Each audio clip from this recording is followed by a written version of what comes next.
ತೆಗೆದುಕೊಳ್ಳದೇ ಇದ್ದಾರೆ.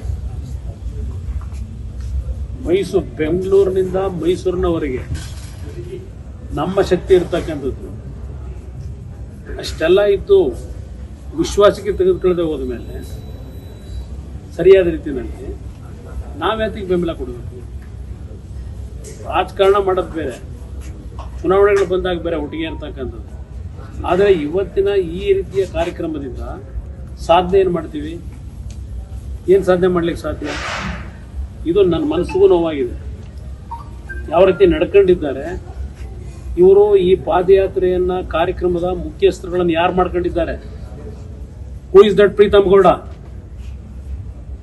ದೇವೇಗೌಡರ ಕುಟುಂಬವನ್ನ ಸರ್ವನಾಶ ಮಾಡ್ಲಿಕ್ಕೆ ಹೋದಂಥವನ್ನ ಸಭೆ ಕರೆದು ಕೂರಿಸ್ಕೋತಾರೆ, ನನ್ನ ಸಭೆ ಕರೀತಾರೆ. ನನಗೂ ಸಹಿಸ್ಕೊಳ್ಳಿಕ್ಕೆ ಒಂದು ಇತಿಮಿತಿ ಇದೆ.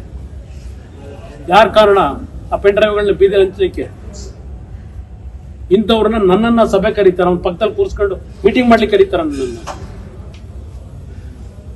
ನಮ್ಮ ಕುಟುಂಬಕ್ಕೆ ವಿಷ ಆಗ್ತಕ್ಕಂಥವ್ರನ್ನ ಜೊತೆಲಿ ಕೂರಿಸ್ಕೊಂಡು ಇವತ್ತು ಇದಕ್ಕೆ ನಮ್ಮ ಬೆಂಬಲ ಕೇಳ್ತಾರ.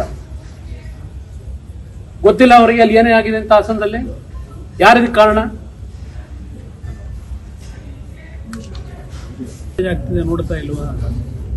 ಇಷ್ಟೆಲ್ಲ ಕಂಡು ನಾವು ಇಂಥ ಒಂದು ಸಂದರ್ಭದಲ್ಲಿ ಯಾವುದೋ ಒಂದು ಪ್ರಕರಣ ಇಟ್ಕೊಂಡು ನಾವು ಪಾದಯಾತ್ರೆ ಮಾಡ್ತಕ್ಕಂಥದ್ದು ಜನಸಾಮಾನ್ಯರ ಮನಸ್ಸಿನಲ್ಲಿ ಏನಾಗಬಹುದು ಅಂತಕ್ಕಂಥ ಹಿನ್ನೆಲೆಯಲ್ಲಿ ನಾವು ತೀರ್ಮಾನ ಮಾಡ್ಕೊಂಡಿದ್ದೇವೆ. ಜನರ ಒಂದು ಭಾವನೆಗಳು ಇವತ್ತು ಅವರ ನೋವಿಗೆ ನಾವು ಸ್ಪಂದಿಸಬೇಕಾದಂಥದ್ದೇನಿದೆ.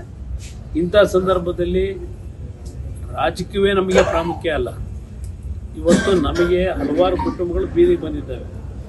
ನೂರಾರು ಹಳ್ಳಿಗಳು ಉತ್ತರ ಕರ್ನಾಟಕದಲ್ಲಿ ಜಲಾವೃತವಾಗಿವೆ. ಇಂಥ ಸಂದರ್ಭದಲ್ಲಿ ನಾವು 10 ದಿವಸ ಪಾದಯಾತ್ರೆ ಹೋದ್ರೆ ಅದು ಯಾರು ಮೆಟ್ತಾರೋ ಗೊತ್ತಿಲ್ಲ ನಮಗೆ. ನಮ್ಮ ಯೂಟ್ಯೂಬ್ ಚಾನೆಲ್ನ ಸಬ್ಸ್ಕ್ರೈಬ್ ಆಗಿ, ಲೈಕ್ ಮಾಡಿ, ಪಕ್ಕದಲ್ಲಿ ಕಾಣಿಸೋ ಬೆಲ್ ಐಕನ್ನ ಕ್ಲಿಕ್ ಮಾಡಿ.